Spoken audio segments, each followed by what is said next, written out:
I'm Sister Light of Christ, and this over here is Sister Postulant Brian. That's right. And who do we have down here? It's Tina you. D'Elia? Let's get out. Ding ding, I think we have a winner. Yes. We're so happy to have you here, Tina, with us. I'm so happy to be here with both of you. Thank you.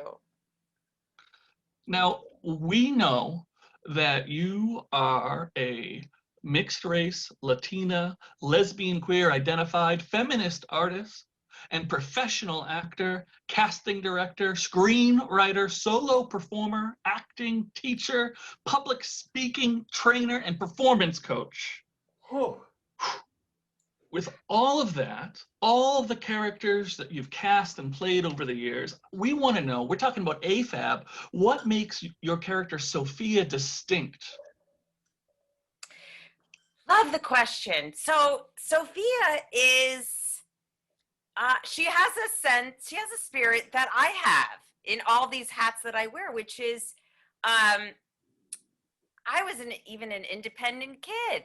Ask my parents. I know they're not here right now. They're on the East Coast. I'm on the West Coast. All good. We'll find them. But both of them, you know, and they will say, when I said to my mom, I said, well, you know, Sophia, it's a little challenging for her to make a commitment. My mother's like, you're telling me. She's like, it sounds familiar. Because, right, even as a child, I'm 5'2", so that meant when I was, you know, 4 years old, I was pretty short, but I was, you know, by the beat of my own drum. Mm-hmm. So I love that. So Sophia is, you know, so in love with Xander and loves Zair's family, feels a part of it.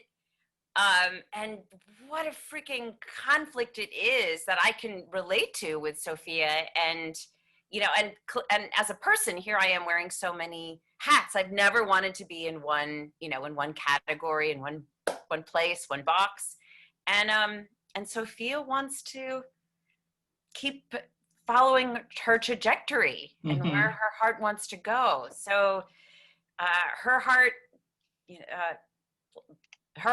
I love it, is like, I'm still, what is this, you know, marriage thing? And I'm in my 50s. Do I want a baby right now? I don't think so. The other thing I love about Sophia is I grew up in the East Coast, even though I live in the West Coast, and she hardly has a period. So I'm an enormous fan of Lyra Lynn Kay before AFAB. And so I love Lyra Lynn's writing, and I was like, oh my gosh, there's no period. Lyra Lynn's like, remember how you spoke for years in Boston?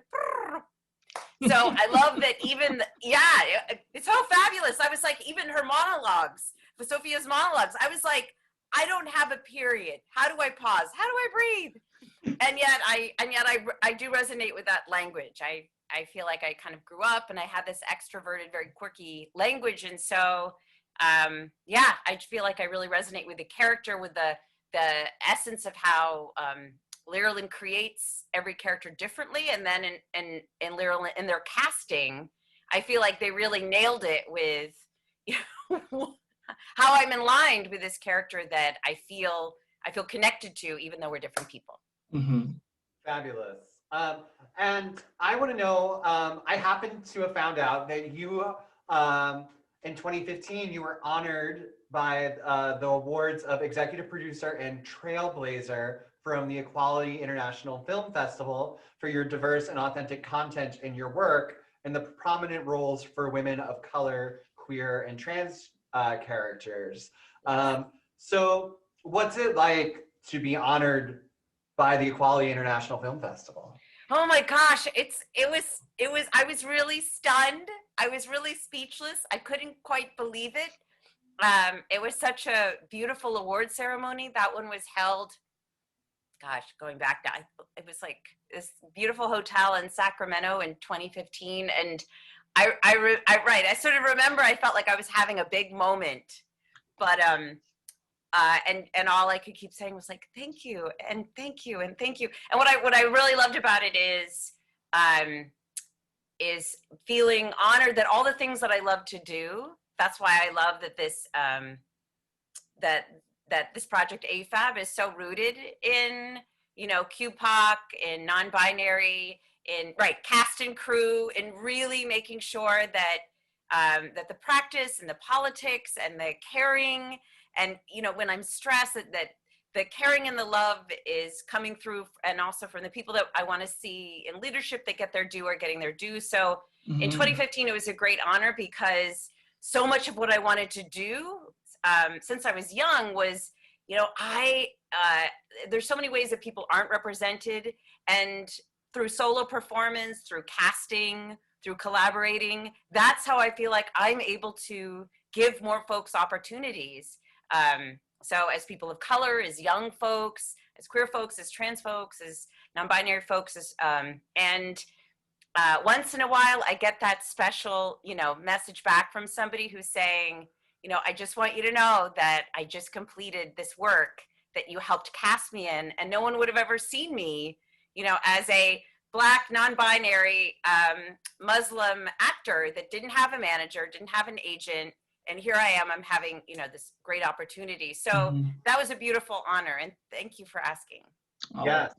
Now, if you all want to continue to help the folks at Assigned Female at Birth do the work that they're doing, please join us for our upcoming bingo. The information is going to flash beneath us, and it's going to be an amazing time. We want to thank you so much for spending a little bit of your evening and afternoon with us.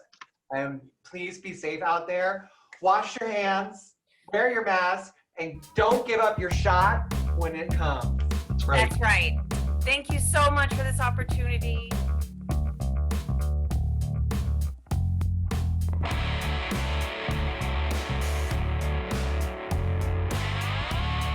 Assigned Female at Birth, a web series about some bodies, is an award-winning, super queer web series about trans, NB, non-binary, LGBTQ, and women of all sizes, ability, ages, and ethnicities. Award-winning queer writer Larilyn Kay spent the pandemic interviewing 32 people and then devising a way to tell their stories, which meant remote filming with actors nationwide and then editing together their footage to make it seem like they were in the same location.